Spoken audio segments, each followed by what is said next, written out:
بدن میں سانس جب تک چل رہی ہے، ولایت کا سفر جاری رہے گا۔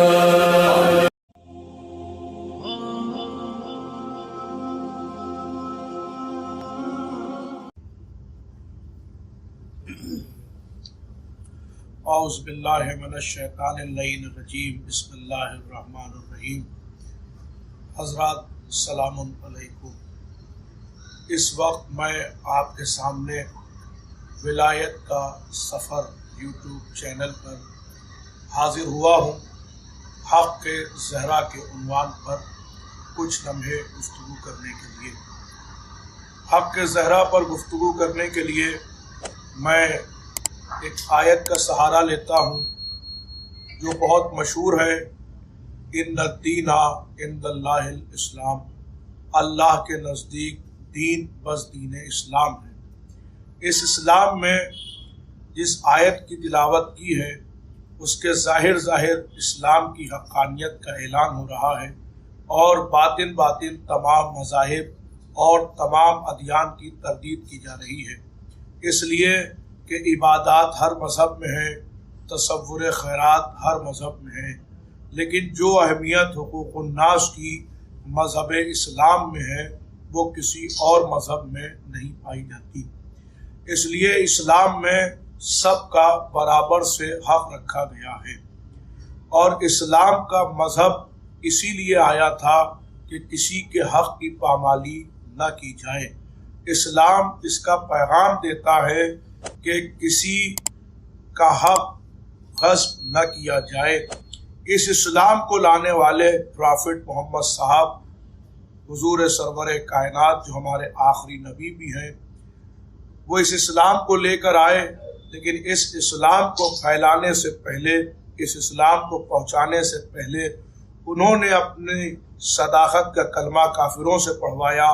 اپنی امانت داری کا کلمہ کافروں سے پڑھوایا، اور اس کے بعد اسلام کا پرچار کیا، اور اسلام کا پرچار کر کے حقوق الناس کی اہمیت کو بھی سمجھایا۔ جیسا کہ قرآن مجید میں مسلسل آپ غور کریں تو آپ کو حقوق الناس کے سلسلے میں آیتیں مل جائیں گی۔ بالکل واضح طور پر آیت ہے، اقیموا الصلاۃ وآتوا الزکوٰۃ یقیمون الصلاۃ ویؤتون الزکوٰۃ، نماز قائم کرتے ہیں اور زکوٰۃ دیتے ہیں، نماز قائم کرو اور زکوٰۃ دو۔ تو اس میں نماز اللہ کا حق ہے اور زکوٰۃ بندوں کا حق ہے۔ اللہ نے اپنے حق کے ساتھ ساتھ بندوں کے حق کا اعلان کرتے ہوئے حقوق الناس کی اہمیت کو سمجھایا ہے، اور سمجھانا چاہتا ہے کہ دیکھو میں نے اپنے ساتھ ساتھ بندوں کے حق کا بھی اعلان کیا ہے۔ تو زکوٰۃ ہے بندوں کا حق۔ اب حدیث پہ وارد ہوا کہ جو زکوٰۃ نہیں ادا کرتا اللہ اس کی عبادت کو قبول نہیں کرتا، اور پھر حدیث پہ وارد ہوا کہ زکوٰۃ اس سواری کو کہتے ہیں کہ جو نماز کو اللہ تک لے کر جاتی ہے، لیکن یہ ہے انسانوں کا حق۔ اب حدیث پہ وارد ہوا ہے کہ نماز انسانوں کے لیے حق ہے، بندوں کا حق ہے۔ اب اگر کوئی بندوں کا حق نہ ادا کرے تب تو اللہ اپنی عبادت قبول نہیں کرتا، تو اگر کوئی سیدہ کا حق نہ ادا کرے تو اللہ اپنی عبادت کیسے قبول کر لے گا؟ اسی لیے ہم اس وقت گفتگو کر رہے ہیں حق سیدہ پر، کیونکہ زمانے نے حق سیدہ کو غصب کیا۔ جو اسلام سب کے حقوق کو بتانے کے لیے آیا تھا اور سب کے حق کو بچانے کے لیے آیا تھا، اسی اسلام میں کچھ نام نہاد مسلمانوں نے جناب سیدہ کا حق غصب کیا، پرافٹ محمد صاحب کی بیٹی کا حق غصب کیا، اور اس حق کا دعویٰ کرنے کے لیے بی بی دربار میں آئیں اور انہوں نے اپنے حق کا دعویٰ بھی کیا، لیکن جو سامنے تخت خلافت پر بیٹھا تھا اس نے بی بی کے دعوے کو جھٹلایا اور بی بی کی صداقت کو بھی جھٹلایا، جس پر بی بی نے یہ بات کہی جو خطبہ فدق موجود ہے تاریخ کی کتابوں میں،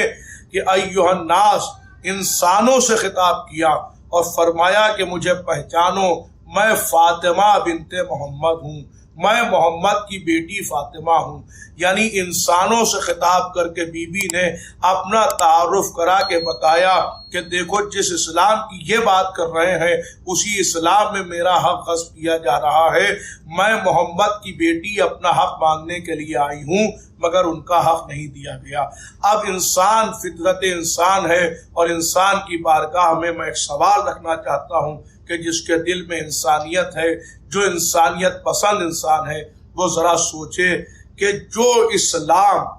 دوسروں کے حق کے لیے بولتا ہے اگر اسی اسلام کے لانے والے کی بیٹی کا حق غصب کیا جائے تو ان کو مسلمان کہا جائے یا کافر کہا جائے؟ انہیں کسی بھی طریقے سے مسلمان نہیں کہا جا سکتا، وہ کافر کے کافر ہی رہیں گے جنہوں نے پرافٹ محمد صاحب کی ایک لوتی بیٹی جناب سیدہ کا حق غصب کیا۔ اس لیے کہ جو فدق کی تاریخ ہے بس اسے آپ سنیں اور میں اپنی تقریر کو منزل مقصود تک پہنچانا چاہتا ہوں کہ فدق کے لیے ایک پروپیگنڈا یہ بھی کیا جا رہا ہے کہ اسے باغ کہہ کے اس کی ملکیت کو کم کیا جائے۔ تو دیکھیے فدق ایک باغ نہیں ہے بلکہ پوری ایک پراپرٹی ہے جسے رسول کو خیبر کے واقعے کے بعد ملی تھی، لہٰذا جب خیبر کے بعد وہ ملکیت ملی تو رسول کے پاس یہ آیت آئی جبریل لے کر کہ آپ یہ حق اپنے اقربا کو دے دیے، تو وہی اس آیت کی روشنی میں رسول نے وہ جائیداد اپنی بیٹی فاطمہ کو دی جس کی وہ ایک لوتی وارث تھی،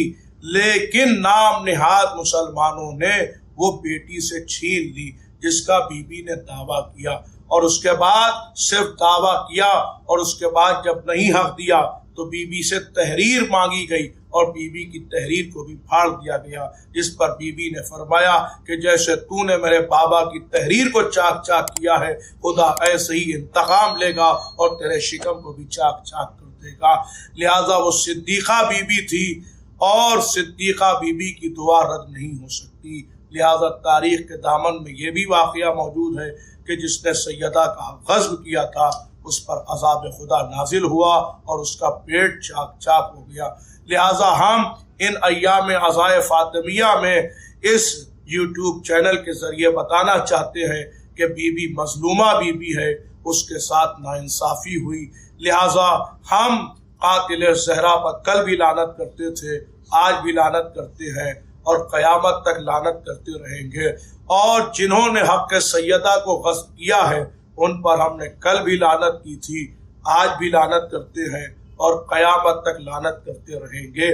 اور جو لوگ حق سیدہ کو آج بیان کرنے کے لیے چیما گویا کرتے ہیں، بچنے کی کوشش کرتے ہیں اور وہ کہتے ہیں ہمارا مسئلہ نہیں ہے، یہ اس زمانے کا مسئلہ تھا، تو دیکھیے آج پورا مسلمان، بس یہ آخری بات ہے کہ پورے مسلمان، ہر مسلمان یہ چاہتا ہے کہ اسے حق مل جائے، وہ حق کے لیے لڑ رہا ہے۔ تو صاف لفظوں میں ایک جملہ میں ولایت کا سفر چینل کے ذریعے بتانا چاہتا ہوں کہ جو لوگ اپنے حق کے لیے لڑ رہے ہیں، اگر انہوں نے کل جناب سیدہ کا حق دے دیا ہوتا تو آج کسی مسلمان کا حق غصب نہ کیا جا رہا ہوتا۔ یہ عذاب خدا ہے کہ رسول کی بیٹی کا حق نہ دینے والوں کے لیے یہ سزا ہے کہ ان کا حق غصب کیا جا رہا ہے اور پورا مسلمان اپنے حق کے لیے لڑ رہا ہے۔ اب بھی انسانیت ہے تو حق سیدہ کے لیے آواز اٹھاؤ، بابری مسجد کے لیے لڑنے والوں ذرا قبر سیدہ کے لیے بھی آواز اٹھاؤ،